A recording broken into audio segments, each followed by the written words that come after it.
Isa raw ang edukasyon sa mga susi para sa isang magandang kinabukasan. Kaya marami ang nagsusumika para makatapos ng pag-aaral. Isa riyan ang grade 5 pupil sa Moncada, Tarlac na kasama sa kanyang klase. Ang dalawang inaalaga ang kapatid makapag-aral lang. Makibalita tayo kay Maureen Galapon ng GMA Dagupan. Sa edad na 11, tumatayong tagapag-alaga ng dalawa niyang kapatid ang grade 5 pupil na si Ana Marie Martin ng Moncada, Tarlac. Pinagsasabay niya ang pag-aaral at ang obligasyon bilang panganay na anak. Kaklase niya ang nakababatang kapatid na si Ricky at kasama nilang dalawa sa loob mismo ng classroom ang isa pa nilang kapatid na si Marimar, 3 taong gulang. Ako yung mag-aalaga sa kapatid ko at saka ako yung papalit na magtatrabaho sa mama ko. Wala raw kasing ibang mag-aalaga dahil nagtitinda ng kamote sa Pangasinan ang kanyang mga magulang para may maipantusto sa kanilang pag-aaral.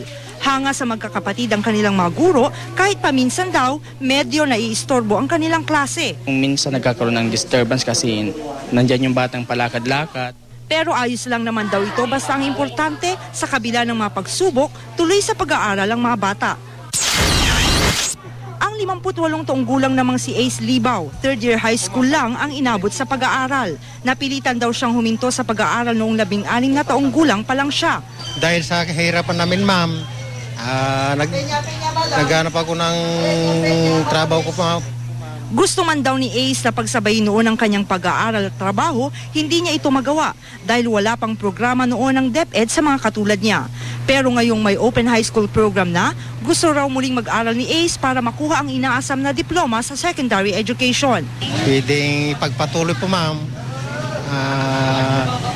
para matapos ang pag-aaral sa high school po, ma'am.